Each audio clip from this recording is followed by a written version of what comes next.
Je suis particulièrement ravi d'animer et de modérer cette table ronde à deux titres. D'abord parce que c'est un sujet qui me passionne et qui m'a toujours animé durant toute ma carrière hospitalière, la place des proches en réanimation. Et deuxièmement parce que je suis entouré de trois experts amis que je connais bien, que j'apprécie et qui sont particulièrement bien placés pour aborder les deux volets de cette table ronde, le don du corps à la science et le don d'organes, qui sont des choses complètement différentes. Ces deux thèmes, don du corps et à la science et don d'organes, dans ce contexte, on est plus que jamais au cœur du sujet d'aujourd'hui. Autonomie pour le défunt, et puis vulnérabilité surtout pour les proches, plus que jamais, pour ces personnes qui sont face à la mort d'un être aimé.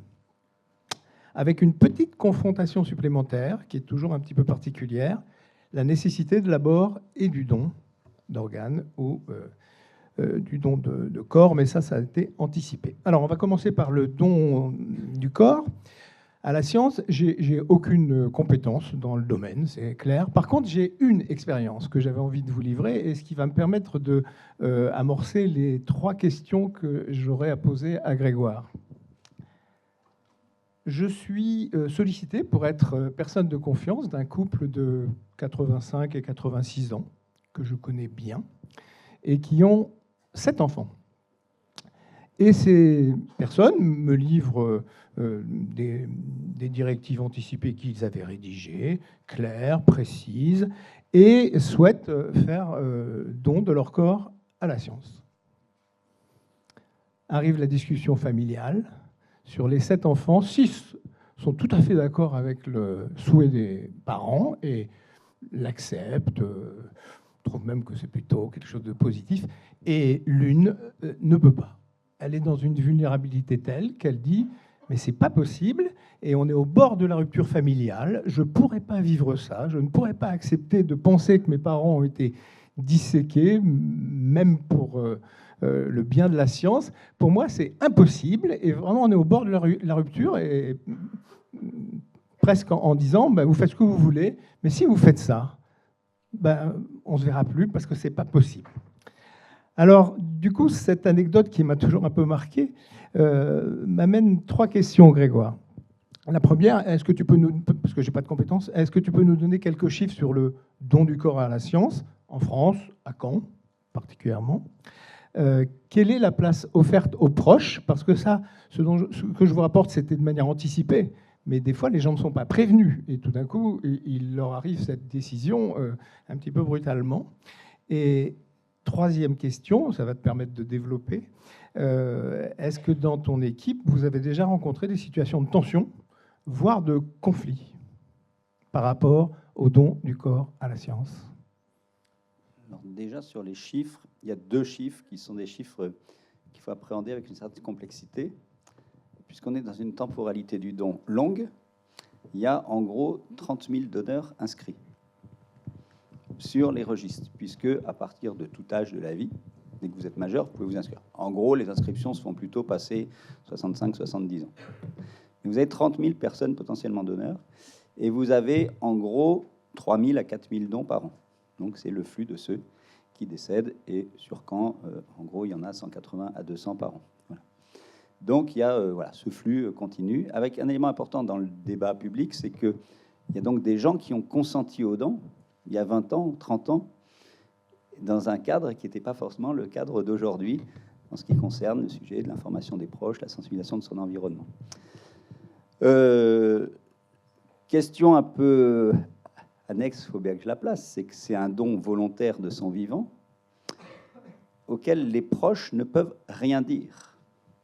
Les proches ne peuvent ni s'opposer, ni témoigner de la volonté, donc on n'est pas du tout dans le don d'organes, et donc c'est un élément qui, pour ceux qui n'ont pas été préparés, s'abat sur eux.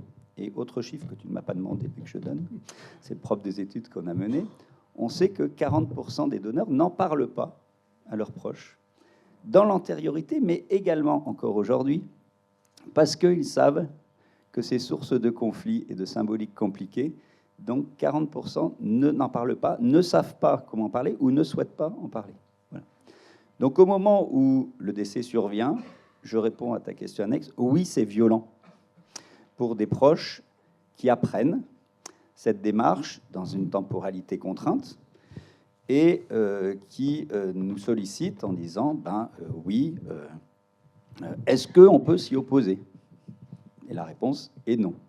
Donc tout l'accompagnement se fait de manière assez rapide et violente et lie des acteurs comme nous qui dirigeons les centres du don du corps ou les acteurs du funéraire qui sont confrontés à cette situation-là.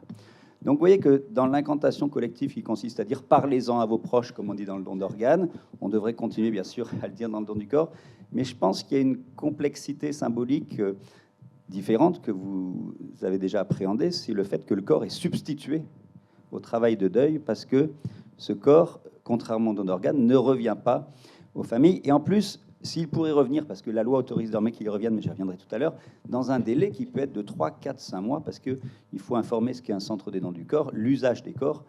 Si vous avez donné votre corps au mois de juin, parce que vous décidez au mois de juin et que la fac ne rouvre qu'au mois de septembre, octobre, bien évidemment, le corps ne pourrait, dans l'hypothèse où ce choix est fait. Voilà. Donc les proches sont rattrapés par tout ça. Voilà, c'est important. Alors, où je voudrais aussi arriver à un débat, puisque Gilles Recolmen est avec nous, c'est que les proches sont rattrapés par autre chose. Et c'est pour ça que je disais ce matin que ce travail devrait être remis sur le métier dans le cadre de la révision des prochaines lois de bioéthique. D'abord, c'est arrivé dans une loi de bioéthique, dans un élément de catastrophe qui était l'affaire du scandale des Saint-Pères, d'un centre qui a dysfonctionné alors que les autres centres du don du corps en France travaillaient de façon admirable. Mais le sujet n'a pas été traité de fond.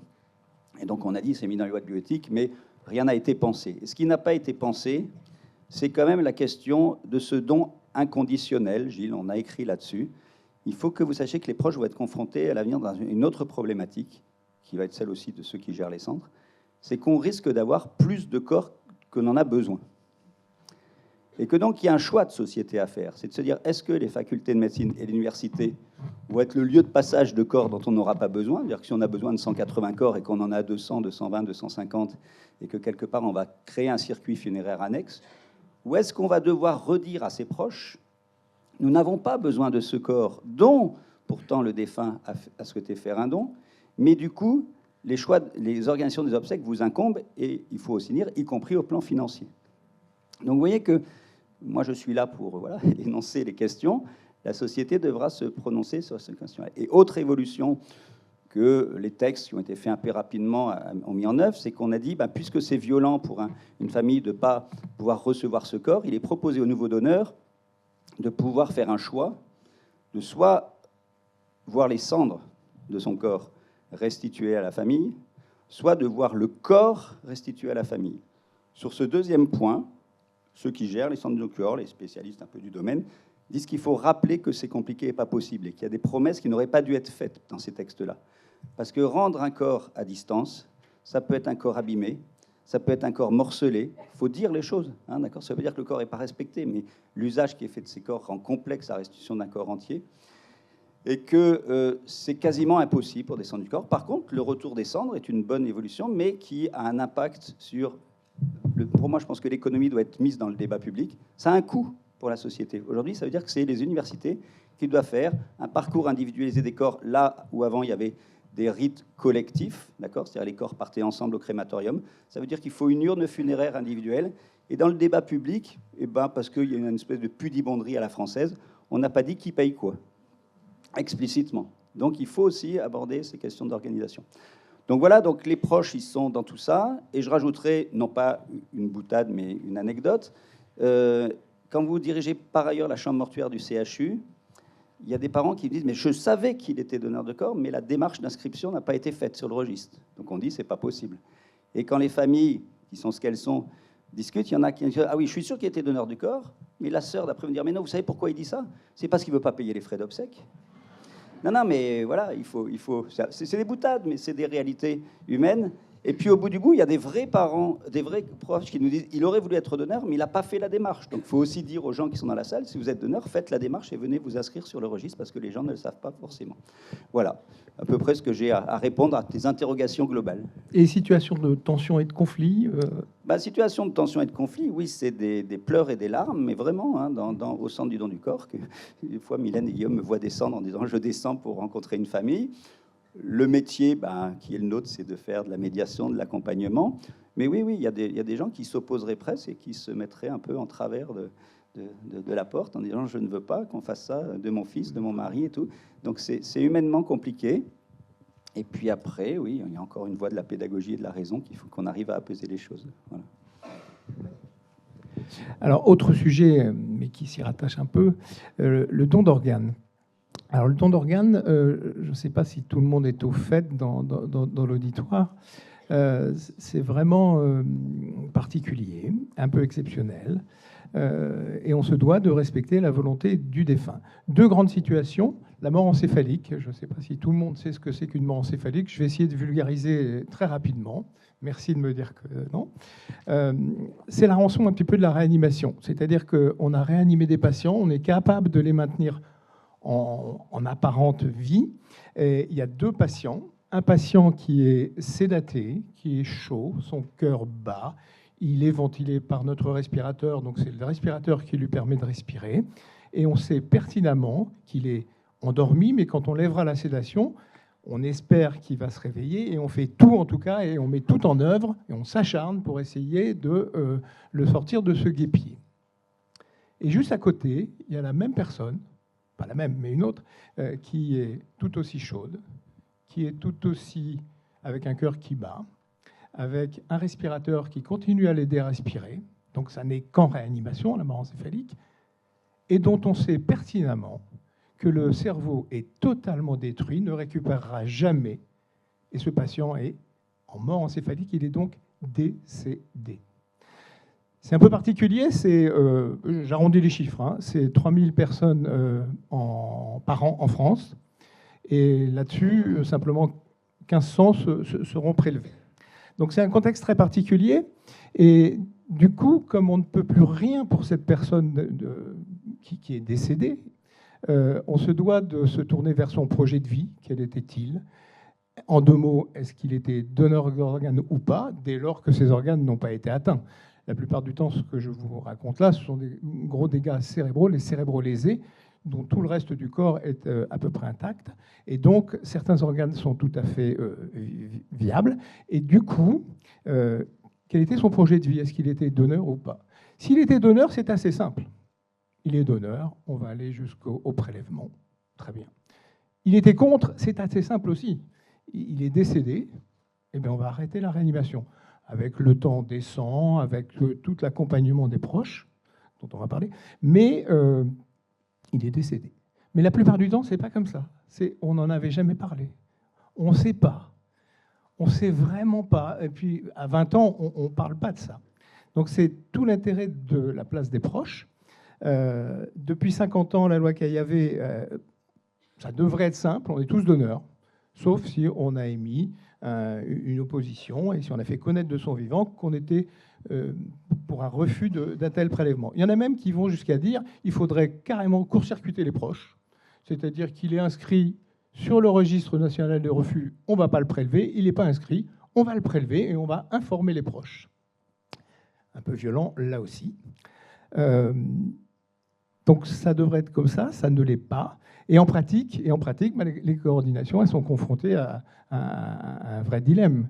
Et évidemment, on se retourne vers les proches. Alors, j'ai envie de demander à Benoît et à Mathieu, en pratique, comment eux font et comment ils vivent cette confrontation, cet entretien avec les proches en cas de mort encéphalique. Allez, j'y vais. Merci beaucoup de m'avoir convié à ce colloque. Peut-être je vais me présenter parce que tout le monde ne me connaît sûrement pas. Benoît Weber, je suis professeur d'anesthésie-réanimation. Je travaille en réanimation chirurgicale au CHU de Rouen. Et plus que ma fonction de doyen, j'ai coordonné le groupe éthique de ma société savante il y a quelques années. Donc ça m'a permis de réfléchir à tout ça.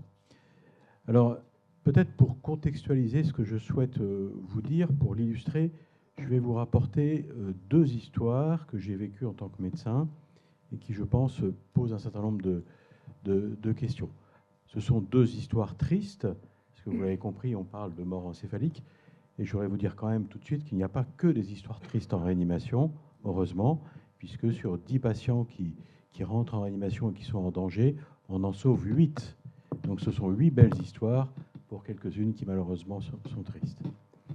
Alors la première histoire, c'est une jeune femme de 28 ans qui est infirmière au groupe hospitalier du Havre et qui m'est transférée en urgence pour une hémorragie cérébro-méningée.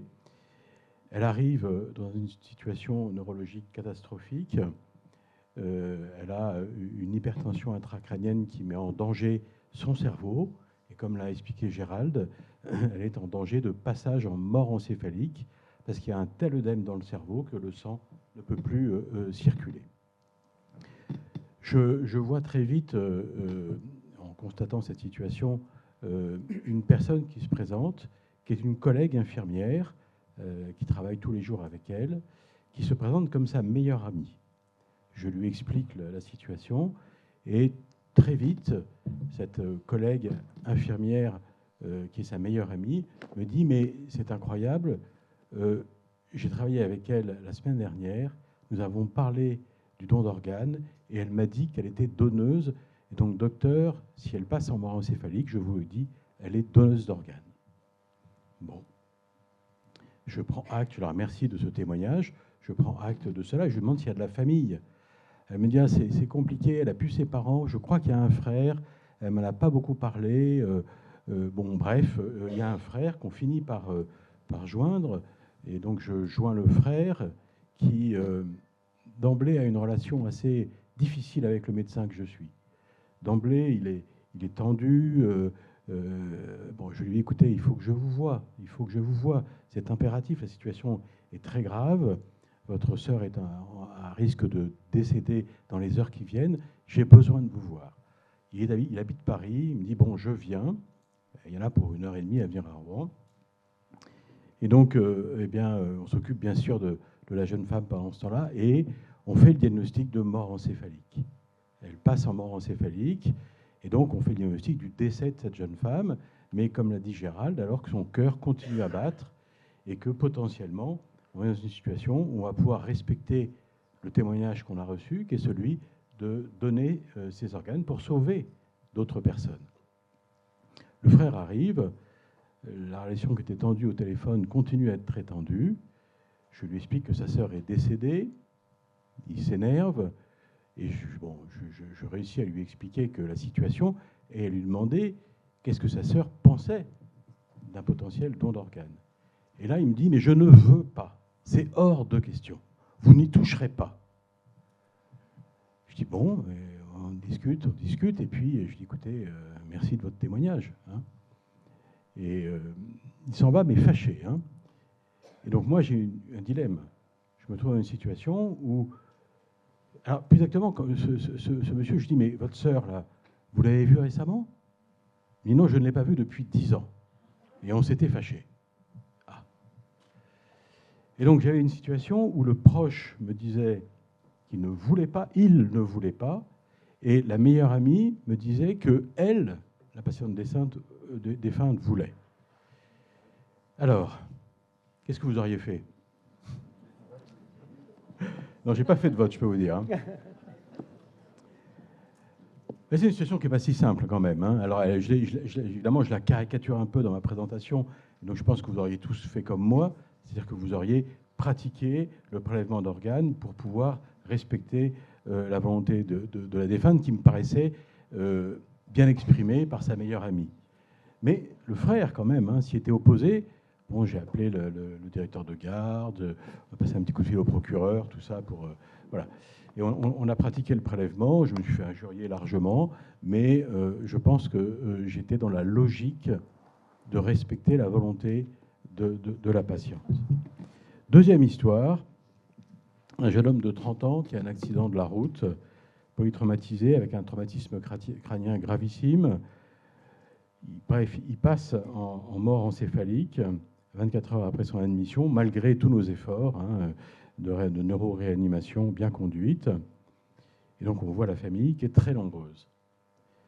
On est dans la salle d'entretien, il y a 6-7 personnes, des frères, des sœurs, des parents, bien sûr effondrés. On leur annonce le décès, on les emmène voir le patient, on les récupère après, et on les interroge pour savoir qu'est-ce que le patient décédé souhaitait en termes de don d'organes. Et là, ça part en vrille. Il y en a qui sont pour, il y en a qui sont contre. Moi, je pense qu'ils pensaient ceci, moi, je pense qu'ils pensaient cela.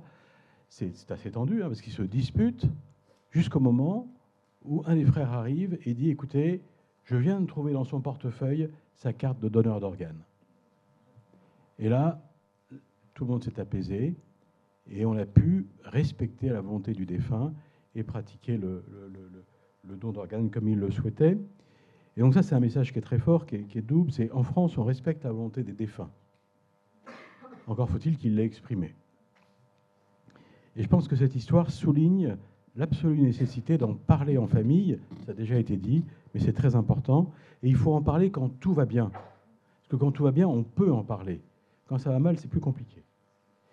C'est essentiel et c'est une souffrance de moins pour ceux qui restent. Parce que ceux qui restent, ils sont dans la peine, mais ils savent ce qu'ils ont à faire. Et donc, s'il y a un message que je voudrais passer là, c'est parlez-en en famille pendant que tout va bien. Mon fils de 35 ans m'a dit il y a quelques mois, alors qu'on discutait de ça, « Papa, tant que je peux communiquer, ne serait-ce que par un clignement d'œil, tu me gardes. Si je ne peux plus communiquer, tu prends tout. » Bon, j'ai pris ça. Hein. Je lui ai dit d'abord que j'espérais partir avant lui. Mais n'empêche qu'il me l'a dit. Et si jamais par malheur, je suis obligé de gérer ça, je sais ce que j'ai à faire. Et donc, je pense que c'est un point extrêmement important.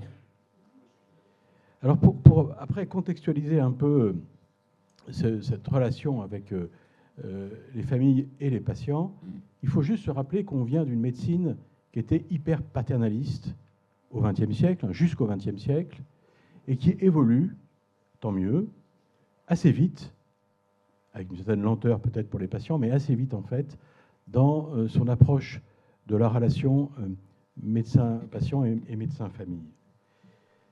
Il reste des progrès à faire, c'est évident, et le médecin se voit trop souvent comme le directeur d'une trajectoire du patient, comme le responsable d'une vision globale des soins qu'il a probablement, mais qu'il doit partager avec les proches. Alors la loi a évolué. Il y a d'abord eu la loi Kouchner qui a permis aux patients de se remettre au centre et de disposer de son dossier médical. Pour la fin de vie, il y a eu la première loi Leonetti qui a abordé ce que c'était que l'obstination déraisonnable et qui a aussi parlé du double effet des médicaments, qui a accepté qu'un médicament qui est prescrit pour soulager puisse raccourcir la vie. Cette loi du double effet est très importante à comprendre parce qu'elle aborde l'intentionnalité de la prescription, et ça, c'est fondamental. Quand on veut soulager quelqu'un, eh bien, ça peut mériter qu'on abrège un peu sa vie quand la douleur est trop importante. Et puis, il y a eu la loi Claes-Noëti, plus récente de 2016, qui nous parle de la personne de confiance. Alors ça, c'est un problème, la personne de confiance. J'ai bénéficié d'une petite intervention chirurgicale il n'y a pas bien longtemps, pas grave, heureusement pour moi, et quand je suis rentré, on m'a dit « Monsieur, qui est votre personne de confiance ?» Et là, assez naturellement, j'ai dit « C'est mon épouse ». Et après, je me suis dit « Mais je m'entends bien avec mon épouse ». Et donc, c'est ennuyeux, parce qu'elle va vouloir me garder quoi qu'il arrive. Et moi, je ne le veux pas. Et donc, je pense qu'il faut qu'on réfléchisse à qui est notre personne de confiance. Il faut que ce soit quelqu'un qui soit capable de témoigner de ce qu'on souhaitait alors qu'on n'est plus capable de s'exprimer. Ce n'est pas forcément nos proches les plus affectifs, je dirais. Moi, je pense que ma personne de confiance, c'est probablement un collègue du service avec qui j'ai partagé plein de situations difficiles et dont je sais qu'il sait ce que je pense. Donc réfléchissez à ça, la personne de confiance, c'est essentiel, et ce n'est pas forcément la personne la plus proche.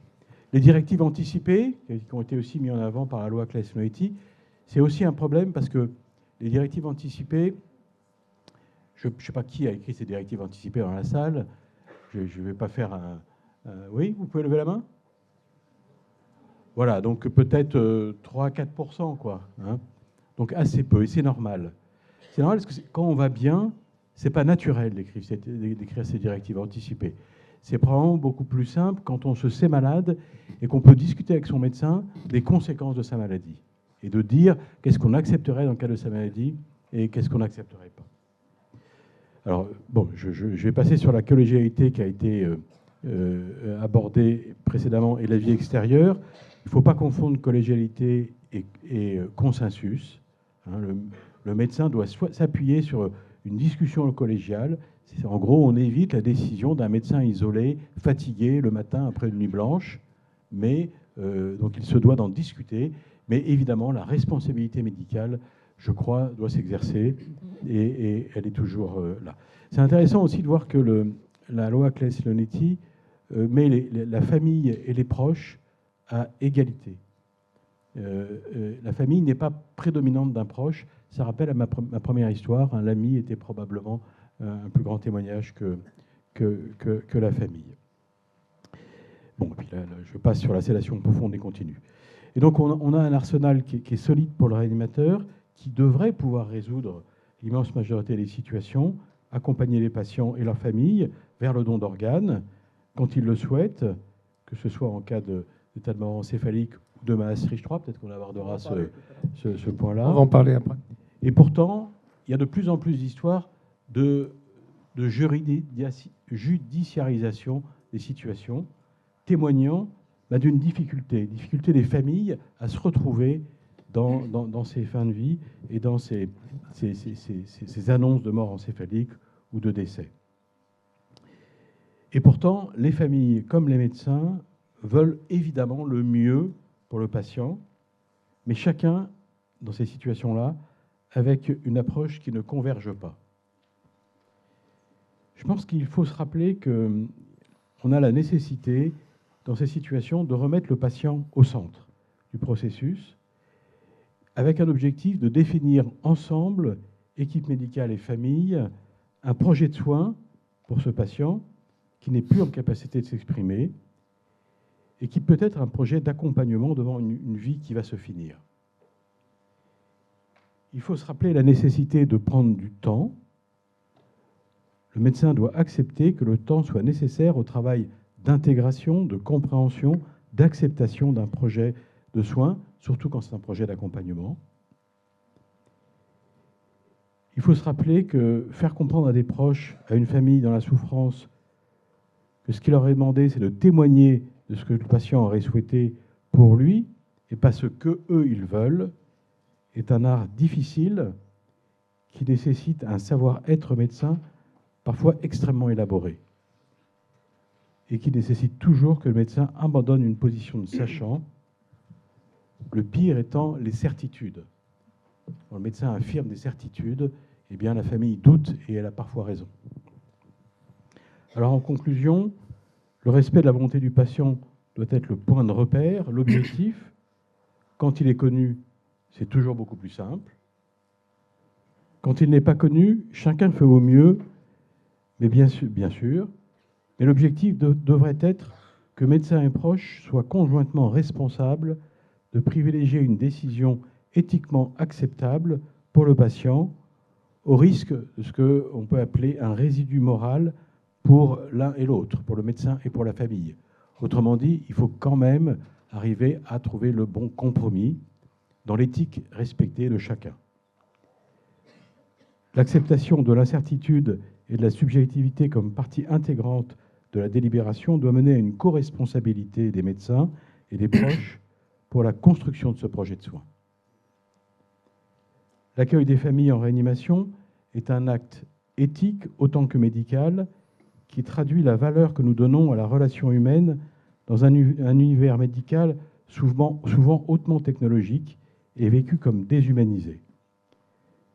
C'est une manière de cultiver le lien entre soins, respect de l'autre et humanité. La confiance qui en découlera permettra aux proches de comprendre l'incertitude de la réanimation et de prendre toute leur place dans le projet de soins à co-construire avec l'équipe médicale. De cette co-construction émergera une sérénité dans les prises de décision permettant de mettre le patient au centre du processus médical. Voilà, merci. Merci Benoît.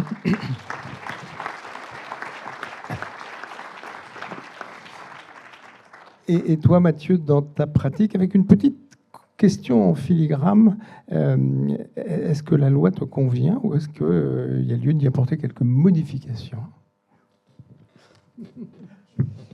Donc bonjour à tous, merci beaucoup pour l'invitation. Donc moi je suis médecin anesthésiste réanimateur aussi et médecin coordonnateur du don d'organes. Peut-être je vais essayer d'être relativement rapide, mais en deux parties. D'abord essayer de revenir sur ce qui a été dit, mais sur l'expérience pratique de ce qui nous arrive dans les services de réanimation, puis ensuite d'essayer un peu de répondre à la question sur le concept d'autonomie et comment la médecine du don d'organes elle peut peut-être nous éclairer. Donc je vais revenir d'abord sur une expérience très concrète vécue en réanimation ces derniers jours. C'est un moment que tous les soignants de réanimation connaissent, le moment où, après avoir annoncé la mort, dans un moment qui est toujours à la fois simple, puisqu'on dit « il est mort », mais à la fois terrible, on doit aborder la possibilité du don d'organes avec les proches, et Benoît Weber l'a rappelé. Je me souviens, c'était la semaine dernière, mais cette scène, elle se répète, dans la salle des familles, le patient venait de mourir en mort cérébrale. Alors, la loi, ça a été rappelé, elle dit qu'un prélèvement d'organes et de tissus, puisqu'il y a aussi les tissus, post-mortem, peut être effectué sur une personne dès lors qu'elle n'a pas fait connaître de son vivant son refus. Ce refus, cette personne, elle peut l'exprimer de 3 manières, en s'inscrivant sur un registre du refus que nous, on peut consulter que après la mort du patient, en écrivant et en confiant cet écrit à un proche, ou encore à le disant oralement à un proche qui pourra nous le témoigner. C'est le principe du consentement présumé, instauré en 1976 en France. Chacun est présumé donneur, sauf s'il s'y est opposé. On pourrait penser que le consentement présumé est là pour préserver l'autonomie des individus, c'est-à-dire leur capacité à se déterminer pour eux-mêmes, puisque chacun préserve la possibilité de s'exprimer de son vivant un accord ou un refus pour le don post-mortem. En France, en 2025, 79% des Français se déclarent favorables au don d'organes après leur mort pour eux-mêmes. Alors, il existe bien sûr un risque, celui de prélever des organes sur une personne qui ne l'aurait pas souhaité. Mais on peut s'interroger, qu'est-ce qui est pire? Est-ce que c'est de prélever des organes sur une personne qui ne l'aurait pas souhaité, ou de ne pas prélever des organes sur une personne qui l'aurait voulu? Ce qui est certain, c'est que les erreurs en faveur du don peuvent sauver des vies, alors que les erreurs en défaveur du don ne servent personne. Alors ce consentement présumé, dans notre réalité, ça a été rappelé, il s'incarne toujours à travers une discussion avec les proches. Ils deviennent témoins, le plus souvent interprètes de la volonté du défunt. Moi, je leur dis souvent, nous devons maintenant parler d'un sujet important. Nous sommes dans une situation où le don d'organes est possible. Nous allons pouvoir en parler ensemble en toute transparence. Ce qui est important, c'est que nous centrions notre échange sur la volonté de votre proche. Ce jour-là, comme souvent, les proches n'avaient jamais évoqué le don d'organes avec le patient. À la question « Savez-vous s'il avait exprimé une opposition ?», ils ont baissé les yeux, incapables de répondre. Après un long silence, la sœur a fini par dire « On ne sait pas, on n'en avait jamais parlé, mais on préfère que non ». Cette scène, on la vit tous, elle illustre une réalité nationale. Je le répète, 79% des Français se disent favorables au don pour eux-mêmes. 91% pensent qu'il est important d'en avoir parlé avec le proche, et pourtant seuls 53% l'ont fait. Ça, c'est les chiffres de cette année. Et ce silence, c'est-à-dire le fait que les 80% de Français favorables ne l'aient pas dit à leurs proches dans la moitié des cas, il a des conséquences très concrètes pour nous, puisque parmi les donneurs que nous recensons, ça a été rappelé, 3000 donneurs à peu près en mort cérébrale par an en France, le taux d'opposition, quand on aborde les proches, il est entre 35 et 40% en France, avec des disparités régionales, 21% d'opposition en Bretagne, 55% dans le nord de Paris, où je travaille. Alors, dans les faits, donc, ça veut dire que finalement, notre système, puisque cette opposition, donc dans en gros 35 à 40%, on va avoir une opposition au moment de l'entretien. Dans 50% des cas, c'est très clairement une opposition du patient. Mais dans 50% des cas, c'est une opposition des proches, ce qu'on appelle l'opposition liée au contexte, les proches qui nous disent « on ne savait pas, mais on ne veut pas ».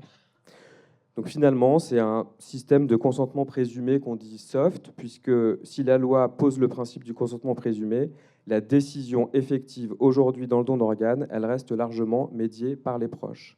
Les familles sont systématiquement consultées, et si le défunt n'a pas exprimé de préférence, finalement, ce sont les proches qui tranchent.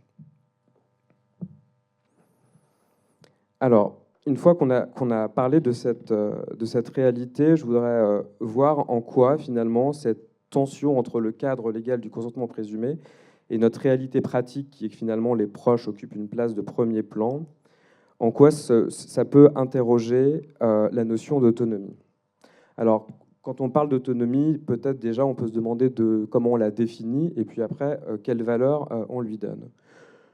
L'autonomie, là, dans le système du consentement présumé, c'est compris comme une autonomie individuelle, c'est-à-dire la liberté pour chacun de choisir ce qu'il veut pour lui-même, selon ses valeurs, sans l'interférence d'autrui, ni de ses proches, la copine infirmière, le frère, ni les soignants, qui ont plutôt envie que le don d'organes aboutisse. Cette autonomie individuelle, elle serait en France préservée si on était dans du consentement présumé que les anglo-saxons appellent hard, c'est-à-dire qu'en effet, la famille n'aurait, comme ça a été suggéré, aucun mot à dire en l'absence de volonté du patient. Mais on peut interroger cette autonomie individuelle dans le consentement présumé. Est-ce que ne pas dire non, c'est dire oui ? Autrement dit, est-ce que ne pas s'être opposé au don d'organes équivaut à un consentement au don d'organes ? Si on a dit oui, est-ce que dire oui au don d'organes, ça équivaut à dire oui à toutes les interventions antémortem qu'on va être amené à faire pour le don, des intubations, la mise en place de cathéters, la transfusion, le transport au scanner, des bilans biologiques, c'est-à-dire l'ensemble des examens qu'on va faire que pour le don d'organes, mais pas dans l'intérêt du patient. Est-ce que quand vous et moi, on dit pas non, est-ce qu'on dit oui au don ? Est-ce qu'on dit oui au don en réanimation avec ces interventions antémortem ? Donc finalement, pour que le consentement présumé il protège notre autonomie individuelle, il faudrait qu'on soit informé sur le don, informé sur les interventions qui vont accompagner le don, informé sur les modalités qui nous permettent de refuser le don. Or, cette autonomie individuelle, elle est aujourd'hui mise en péril pour une raison simple, c'est que seuls 25% des Français s'estiment actuellement informés sur le don d'organes. Donc une fois qu'on a questionné un peu cette...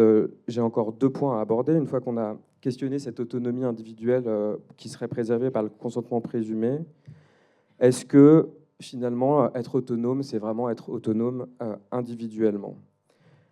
Est-ce que l'autonomie, c'est uniquement le choix individuel de moi, qui serait un être humain très indépendant, très rationnel, très libre de mes décisions ? Ou est-ce qu'on ne peut pas, au contraire, concevoir l'autonomie comme une autonomie relationnelle ? Donc l'autonomie relationnelle, c'est un concept au départ de la théorie féministe que je ne connais pas du tout, mais qu'on peut mobiliser dans le cadre du don d'organes. Qu'est-ce que c'est que cette autonomie relationnelle qui s'opposerait à l'autonomie individuelle ? C'est de dire un peu ce qu'on a dit sur la place des proches dans le don d'organes, c'est que en fait, notre autonomie, elle est façonnée par nos liens, par nos interactions sociales, que en réalité, quand on va voir les proches lors de l'entretien, on ne les mobilise pas que comme les témoins de la volonté. Ça a été beaucoup dit, mais moi, dans ma pratique, j'ai le sentiment que quand je vois les proches, en effet, je centre sur le fait qu'ils soient les témoins de la volonté, mais en fait, ils sont aussi le témoin d'autre chose. Ils sont le témoin du fait qu'ils viennent du même endroit, qu'ils ont la même histoire, qu'ils ont habité dans les mêmes lieux, qu'ils ont une identité commune, que souvent ils ont des représentations de la vie, de la mort qui leur sont communes. Et quand parfois certains membres de l'équipe disent « Oh là là, cette famille en salle d'attente, ils sont pénibles, on ne comprend pas ce qu'ils veulent, on ne comprend rien de ce qu'ils veulent sur la vie et la mort », c'est bien de se rappeler que le patient qui est dans la chambre et qui ne peut pas s'exprimer, en fait, il fait partie de cette famille et que s'il était en salle d'attente, il dirait probablement les mêmes choses incompréhensibles que ce que disent ses proches. Donc l'autonomie, finalement, elle n'est jamais totalement individuelle. Elle se développe, elle s'exprime dans un tissu de relations. Chacun se construit à travers les liens qu'il tisse quotidiennement, et d'abord avec ses proches et d'abord avec sa famille. Donc c'est un peu cette réalité que traduit le concept d'autonomie relationnelle. Il s'agit plus seulement de protéger une autonomie individuelle, mais de reconnaître la part de relations, de liens, de soutien qui rend cette autonomie. Et je pense que ce concept, il illustre très bien ce qu'on vit pendant les entretiens d'abord du don avec les proches. Même si la volonté du défunt demeure la pierre angulaire de l'éthique du don d'organes, la décision, finalement, on va la co-construire entre nous, l'équipe soignante, et les proches. À travers leurs paroles, ils vont restituer la volonté du défunt, mais en fait, ils vont aussi préserver le sentiment de leur appartenance commune. C'est aussi ça qu'ils vont défendre pendant ces entretiens.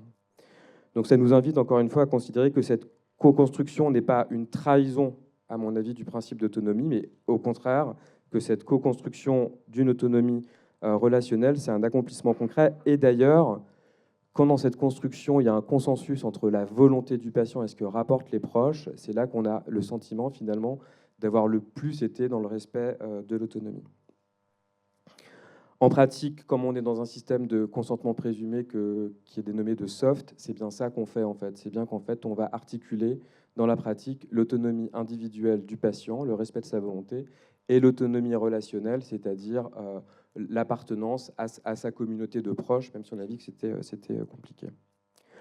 Pour finir et pour conclure, je voudrais aussi interroger la valeur de l'autonomie comme valeur, c'est-à-dire combien ça vaut l'autonomie. Est-ce que l'autonomie, c'est une valeur qui vaut plus cher que les autres? Souvent, on considère que l'autonomie, c'est vraiment la valeur suprême, que ce serait presque sacré de respecter tout le temps l'autonomie. Mais est-ce que finalement l'autonomie, elle doit vraiment primer sur toutes les autres valeurs? Est-ce qu'elle est au-dessus des autres valeurs ou est-ce qu'elle est seulement parmi les autres valeurs? Dans le contexte du don d'organes, par exemple, peut-être que l'autonomie peut être mise en balance avec deux autres valeurs aussi fondamentales, la vulnérabilité, celle du défunt, la vulnérabilité de ses proches qui sont en train de perdre quelqu'un, la vulnérabilité du receveur qui, lui, est en train d'attendre un organe. L'autre valeur avec laquelle on pourrait mettre en perspective l'autonomie, c'est la solidarité, c'est-à-dire notre responsabilité collective vis-à-vis des malades. Avant d'être pleinement autonome, ça a été dit à plusieurs reprises aujourd'hui, on est des êtres de besoin, de dépendance, de relation. On oppose souvent une autonomie qu'il faudrait respecter, une vulnérabilité qu'il faudrait protéger. En réalité, nous sommes tous simultanément à la fois autonomes et vulnérables. Nous sommes des êtres vulnérables, on va être touchés par la souffrance du proche qu'on voit en entretien, la souffrance du receveur qui est en attente d'un organe. Respecter l'autonomie du défunt, ça n'exonère pas de protéger la vulnérabilité de ses proches, confrontés à la perte, et de répondre à la vulnérabilité des receveurs, dont la survie dépend d'un greffon. Et de même, l'autre valeur, la solidarité, promouvoir la solidarité sans écraser l'autonomie, ça nous invite à considérer que le bien, le prélèvement va servir à un bien commun qui va nous unir en tant que société au service des malades et de la santé publique. Donc finalement, je voudrais juste questionner l'idée que peut-être il ne faut pas ériger l'autonomie au-dessus de tout, ni de rendre d'ailleurs la solidarité automatique. Ça a été évoqué dans le consentement présumé hard, ou alors il y a même des pays où on prend ni l'avis du défunt, ni l'avis de la famille. Par définition, on donne, ou par définition, on ne donne pas. Donc, il ne s'agit pas de mettre l'autonomie au-dessus de tout, forcément. Il ne s'agit pas de rendre la solidarité automatique, mais bien d'articuler et de pondérer ces valeurs, autonomie, vulnérabilité et solidarité, au cas par cas. Donc finalement, voilà, je voulais juste éclairer la pratique pour dire qu'il s'agit en réalité de voir à la fois l'autonomie individuelle, l'autonomie relationnelle, la vulnérabilité, la solidarité, et que ce n'est pas une théorie abstraite, puisque c'est l'invitation aujourd'hui m'a forcé à réfléchir un peu à tout ça, parce qu'avant, j'avais que la première partie, mais je trouve que c'est des outils, finalement, qui sont développés dans la littérature. Ce n'est pas moi du tout qui invente tout ça, mais je trouve que c'est des outils qui nous servent à voir que, finalement, pendant ces entretiens, c'est bien l'ensemble de ces valeurs qu'on mobilise dans notre pratique. Voilà, merci.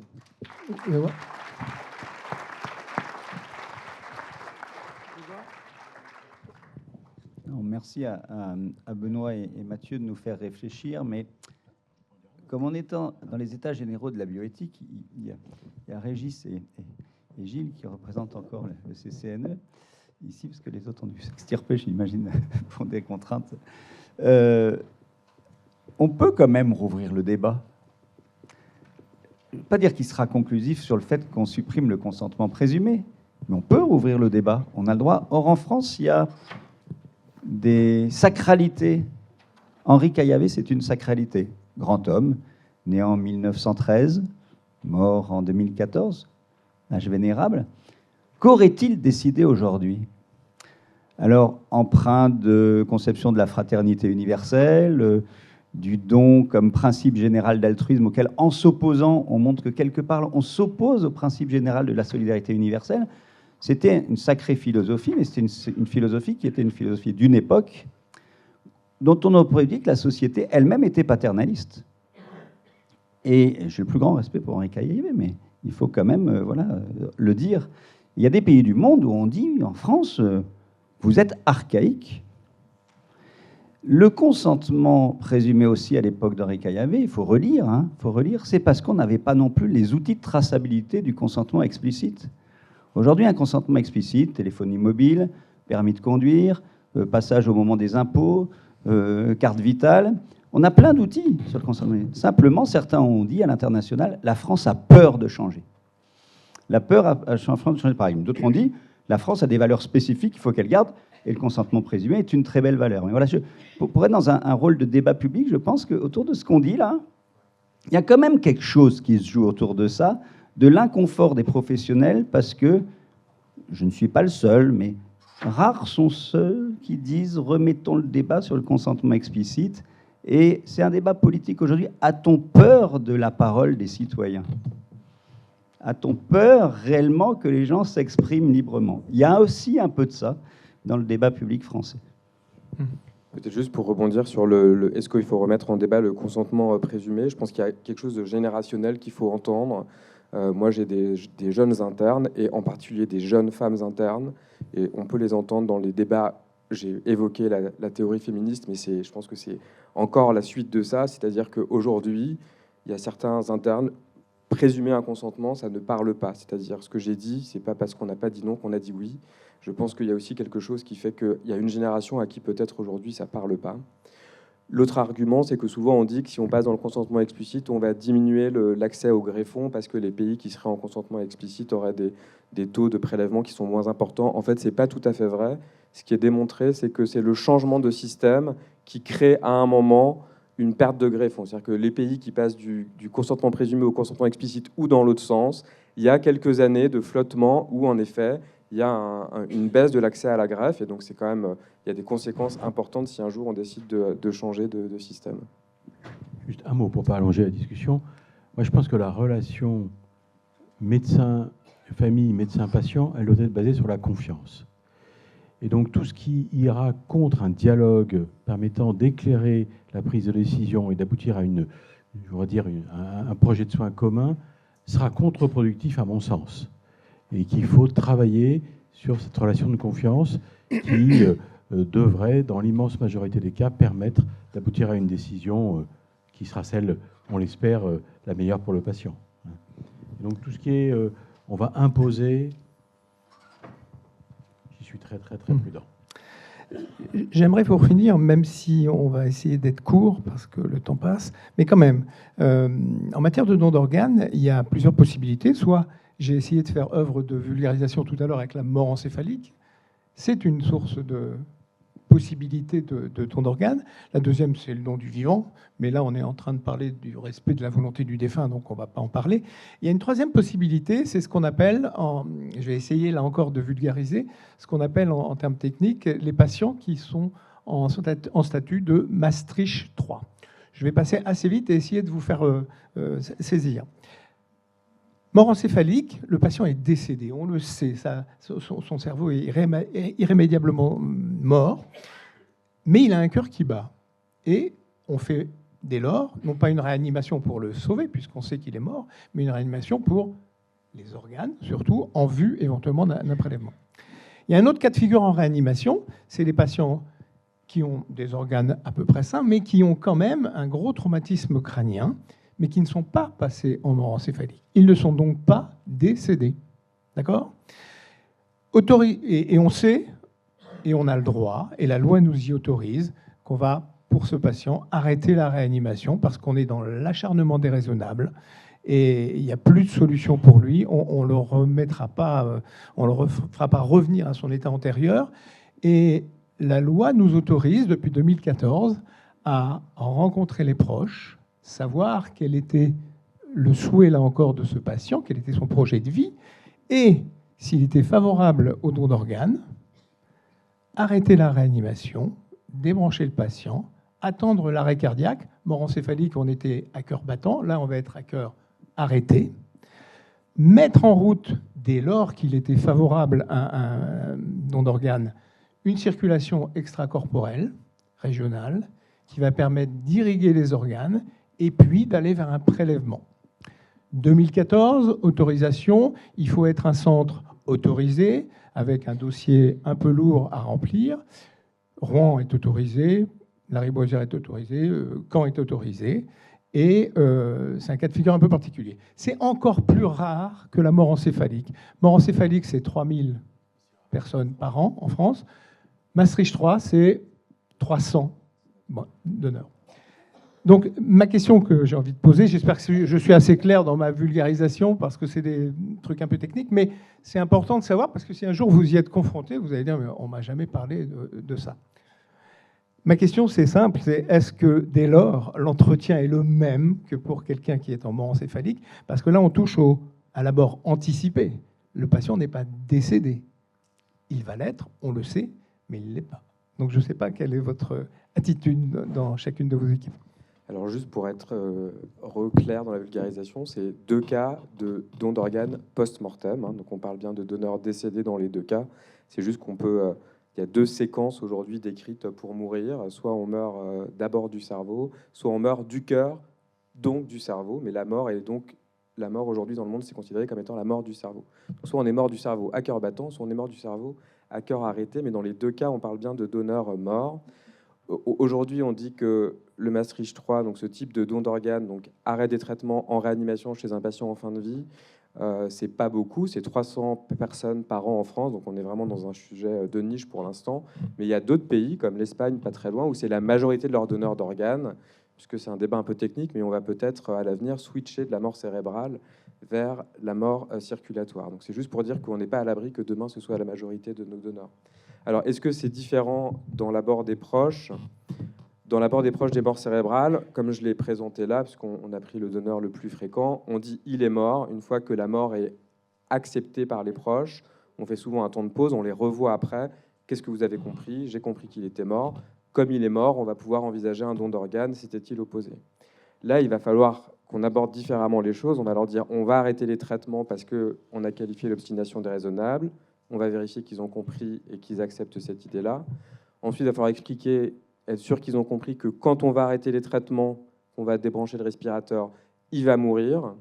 Si ils ont compris qu'il va mourir, et pas il est mort, là cette fois-ci c'est il va mourir, il faut leur faire comprendre qu'il y a la possibilité du don d'organes après la mort. Donc je dirais que la seule différence, elle n'est pas autour du consentement des volontés. La seule différence, elle est dans la nécessité de leur faire comprendre qu'il y a une mort à venir, et qu'après cette mort à venir, il y a une possibilité du don d'organes. Sinon, il y a des confusions qui peuvent se créer pendant les entretiens, où ils vont plus très bien savoir si le don d'organes va avoir lieu avant, pendant ou après la mort. Et donc cette situation, elle est quand même complexe, parce que certaines familles réagissent en disant vous arrêtez la réanimation parce que vous avez besoin des organes. Et ça, c'est bien sûr très... c'est pas la bonne façon d'aborder cette situation. Hein. Et donc ça nécessite... Alors on a un peu plus de temps que dans le cadre de la mort encéphalique, parce que la mort encéphalique précède l'arrêt cardiaque de 24-48 heures, quoi, au grand maximum. Là, le patient, on est dans une obstination déraisonnable, on constate qu'il ne se réveillera jamais, mais pour autant, il peut rester encore quelques jours en réanimation. Et donc il y a du temps. Et il faut arriver à faire cheminer les familles pour qu'elles comprennent bien la séquence que Mathieu vient d'exprimer, qui est, on est dans une situation irréversible, on est dans un cul-de-sac, on va être obligé d'arrêter la réanimation, parce que l'objectif n'est pas de vivre branché sur les machines sans pouvoir communiquer, ça n'a pas de sens. Et ce constat étant fait, est-ce que votre patient a été donné un organe, et on peut respecter sa volonté? Alors, il y a une autre situation qu'on peut évoquer aussi, qui est celle de l'entretien anticipé, par exemple pour des personnes qui font une hémorragie, un hématome intracérébral, qui ne sont pas encore en mort encéphalique, qui normalement ne relèvent pas de la réanimation pour X raisons, et qui pourraient passer en mort encéphalique. Et donc le prendre en réanimation a de sens que s'il y a un projet de prélèvement derrière. Et donc ça aussi, ça peut survenir hein, dans le contexte d'un entretien anticipé de recherche de la volonté du patient qui, dans une situation normale, ne relève pas de la réanimation, mais qui pourrait en relever si il s'avère qu'il est donneur d'organes. Donc, ce qui est sûr, c'est qu'il y a un mouvement global à l'international et en France sur une identification de plus en plus précoce par les soignants des patients comme étant des donneurs d'organes possibles, et que nous, ça fait que quel que soit le parcours de soins, ça nous amène à aborder cette possibilité du don d'organes avec les proches de plus en plus tôt dans la prise en charge. Bonjour. Marie, je suis psychologue en unité de soins palliatifs. Déjà, merci pour vos éclairages.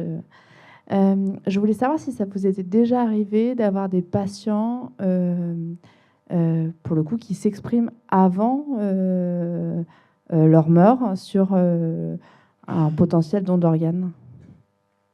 Alors moi, ça m'est arrivé une fois.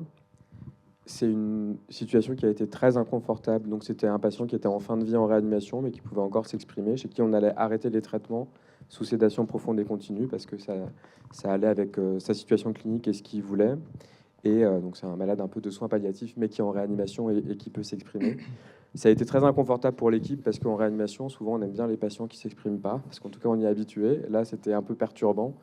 Moi, personnellement, j'ai trouvé ça presque plus facile, parce que la volonté était exprimée.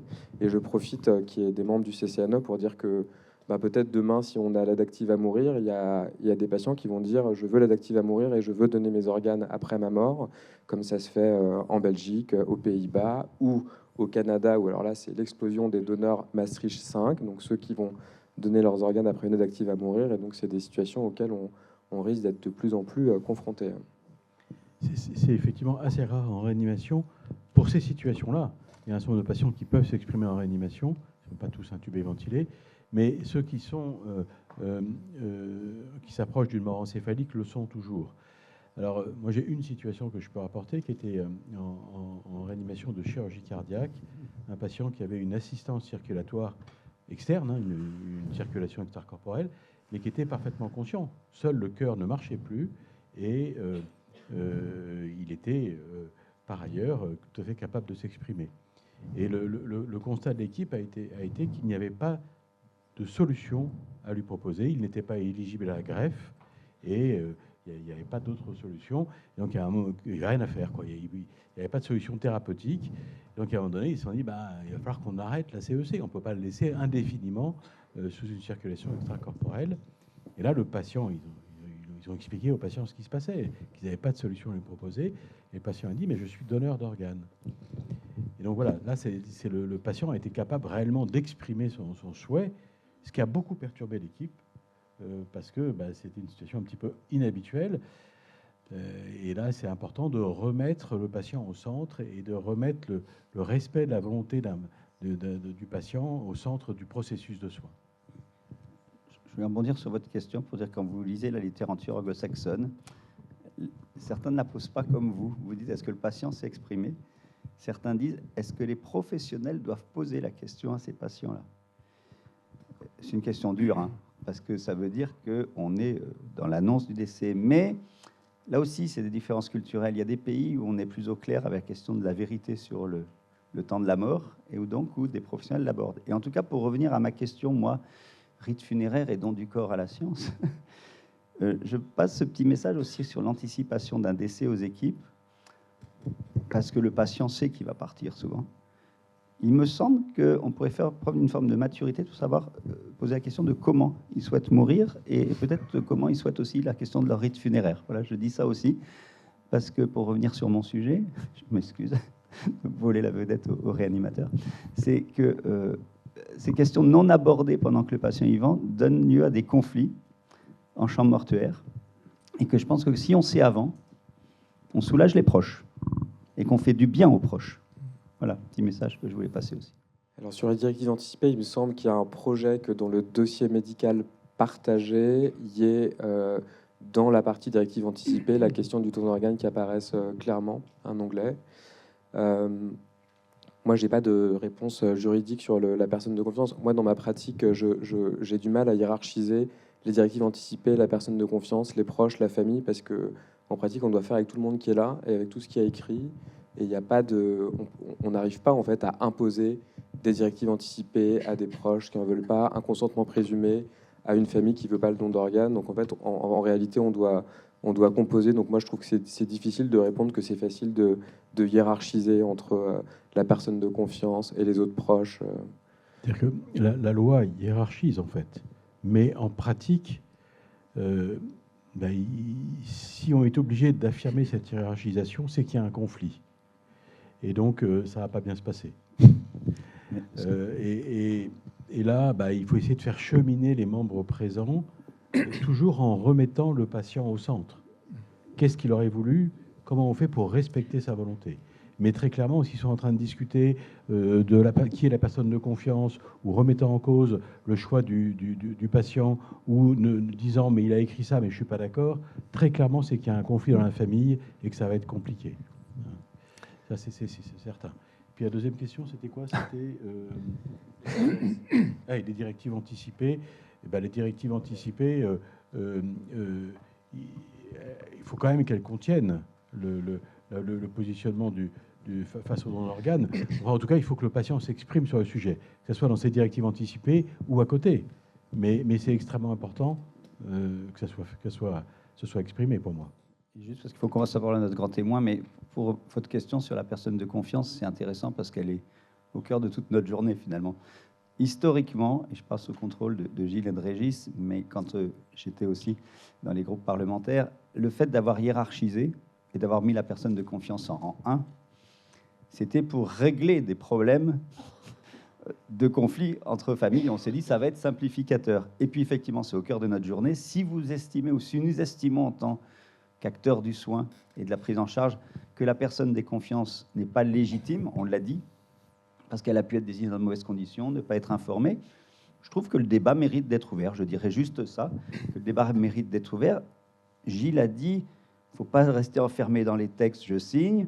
Il faut se risquer aussi à la question de la responsabilité et de la jurisprudence. Peut-être qu'on met en apparence les doigts dans un contentieux en disant « je ne respecte pas la parole de la personne de confiance ». Mais si vous avez des arguments étayés, notés dans le dossier médical, avec beaucoup de prudence et peut-être beaucoup de courage, pourquoi pas? Voilà, on peut le dire aussi comme ça. Bien, pour rester dans les temps et ne pas dépasser le temps qui nous est imparti, un mot de conclusion. Quand je participe à des séances de la sorte, je finis toujours en disant « je ne sais pas si je suis un militant du don d'organes, en tout cas je suis un militant de la détermination ». C'est tellement plus facile quand les gens sont prononcés. J'espère qu'on a été clair aujourd'hui, j'espère que vous en savez un tout petit peu plus, et j'ai aussi l'habitude de dire, vous devenez des experts auprès de vos familles. Vous avez eu des informations, vous pouvez retirer certaines idées reçues et puis donner des arguments clairs. En 2 mots, il faut en parler, il faut en parler, il faut en parler, parlez-en autour de vous. Et il y avait un très bon slogan, et je terminerai là-dessus, de l'ABM il y a quelques années, qui disait « Le don d'organes, je sais pour mes proches et ils savent pour moi ».